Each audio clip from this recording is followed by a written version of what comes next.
Hello students, welcome to VPS English. और tense के अंतर्गत आज हम लोग दूसरे टेंस की बात करेंगे जो कि है पास्ट टेंस। तो पास्ट टेंस का जो पहला टेंस है उसके बारे में आज हम बात करेंगे। तो पास्ट टेंस के अंतर्गत आने वाला पहला टेंस कौन सा है? सिंपल पास्ट टेंस, या इसको हम पास्ट इंडिफिनिट टेंस भी कहते हैं। तो सबसे पहले हम लोग समझते हैं कि इस टेंस की पहचान क्या है। फ्रेंड्स, इस टेंस के वाक्यों में कार्य का पूर्ण होना या पूरा होना भूतकाल में पाया जाता है, और इसके साथ ही इस टेंस के वाक्यों के अंत में आ, या, ई, ये, ता, था, ती, थी, ते, थे इत्यादि आते हैं। तो ये हो गई सिंपल पास्ट टेंस की पहचान। अब हम बात करेंगे सिंपल पास्ट टेंस के अफर्मेटिव सेंटेंसेज, यानी साधारण वाक्यों के सेंटेंस के स्ट्रक्चर के बारे में। तो साधारण वाक्य यानी अफर्मेटिव सेंटेंस का स्ट्रक्चर क्या है? अफर्मेटिव सेंटेंस में सबसे पहले आता है सब्जेक्ट, फिर इसके बाद आती है मेन वर्ब की सेकंड फॉर्म, और सबसे लास्ट में आता है ऑब्जेक्ट। स्टूडेंट्स, सब्जेक्ट चाहे किसी भी नंबर और पर्सन का हो, सभी के साथ मेन वर्ब की सेकंड फॉर्म आएगी, इतना तो स्पष्ट है। अब हम बात करते हैं रूल की, यानी अफर्मेटिव सेंटेंस को बनाने के रूल की। तो रूल नंबर 1 की अगर हम बात करें तो सब्जेक्ट चाहे सिंगुलर नंबर हो या फिर प्लूरल नंबर हो, या फिर थर्ड पर्सन सिंगुलर नंबर हो या फिर थर्ड पर्सन प्लूरल नंबर हो, सभी के साथ मेन वर्ब की सेकंड फॉर्म लगेगी। तो ये इतना क्लियर हो गया। अब हम इस रूल के एग्जाम्पल्स की बात करेंगे। तो एग्जाम्पल नंबर 1 क्या है? स्टूडेंट्स, रवि ने राम को एक पत्र लिखा, यानी Ravi wrote a letter to Ram. तो यहाँ पे रवि क्या है? रवि यहाँ पे प्रॉपर नाउन है जो कि सिंगुलर नंबर सब्जेक्ट है। अब सब्जेक्ट हमको मिल गया रवि। अब हम यहाँ पे मेन वर्ब खोजेंगे। तो मेन वर्ब यहाँ पे क्या है? लिखा। तो यहाँ पे लिखना का राइट होता है, और राइट का सेकंड फॉर्म क्या होगा? रोट होगा। तो ये होगा रवि रोट, यानी रवि ने लिखा। अब प्रश्न उठता है क्या लिखा? तो आंसर मिला ए लेटर, यानी एक पत्र। अब फिर प्रश्न उठता है किसको लिखा? यानी टू राम, यानी राम को। तो इस सेंटेंस में दो ऑब्जेक्ट हो गए। पहला कौन सा है? ए लेटर है, और दूसरा है राम है। तो यहाँ पे डायरेक्ट ऑब्जेक्ट और इनडायरेक्ट ऑब्जेक्ट दोनों हैं। इसकी चर्चा हम जब डायरेक्ट इनडायरेक्ट ऑब्जेक्ट पढ़ेंगे तब हम करेंगे। फिलहाल अब हम नेक्स्ट एग्जाम्पल की बात करते हैं। एग्जाम्पल नंबर 2 की बात करें, वे क्रिकेट खेले, यानी दे प्लेड क्रिकेट। तो यहाँ पे वे यानी दे स्टूडेंट्स कौन सा सब्जेक्ट है?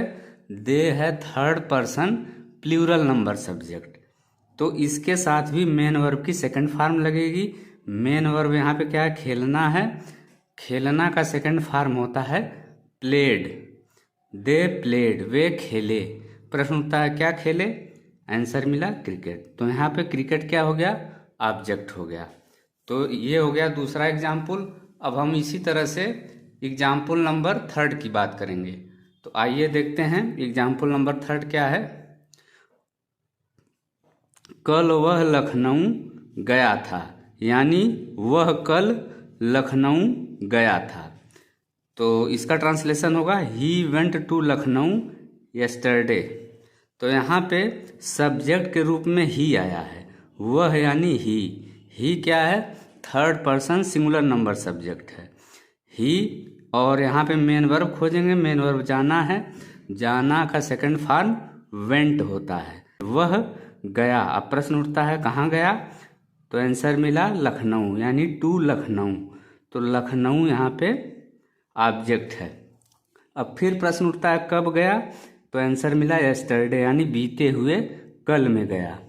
तो जब भी किसी बीते हुए कल की बात होती है तो वहाँ पे हमेशा सिंपल पास्ट टेंस की बात होती है।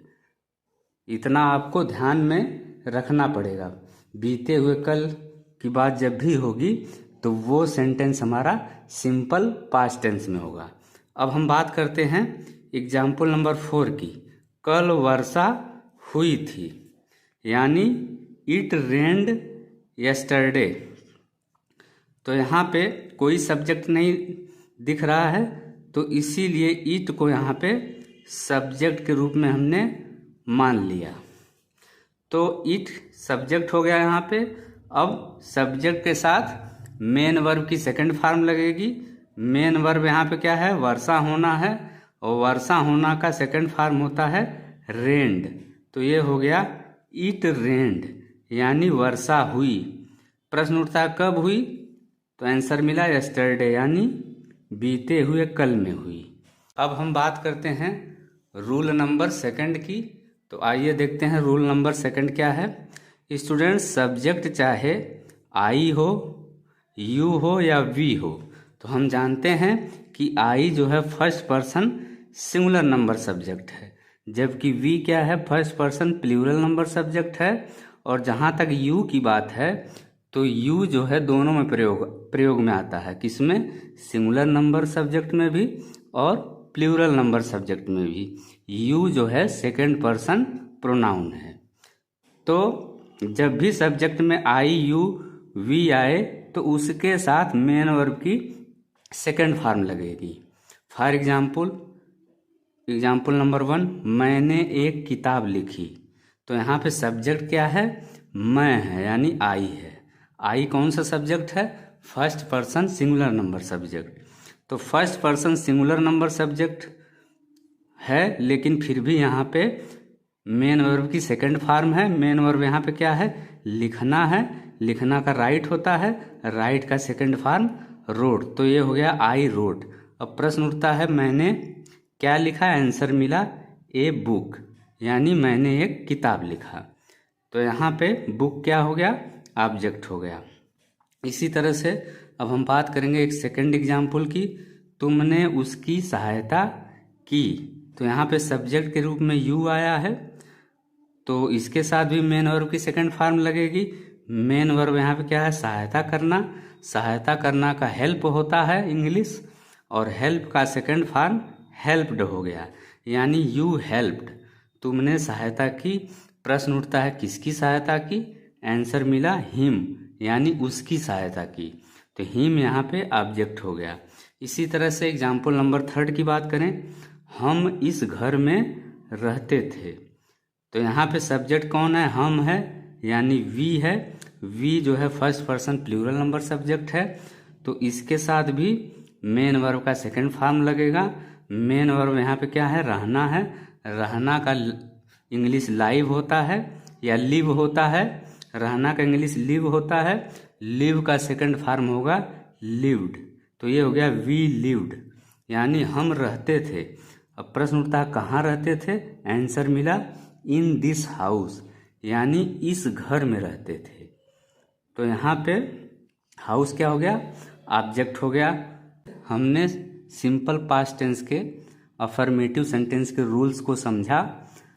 तो इस रूल से एक बात क्लियर हो गई कि हमारे सेंटेंस में सब्जेक्ट चाहे किसी भी नंबर और पर्सन का हो, सभी के साथ मेन वर्ब की सेकंड फॉर्म लगेगी।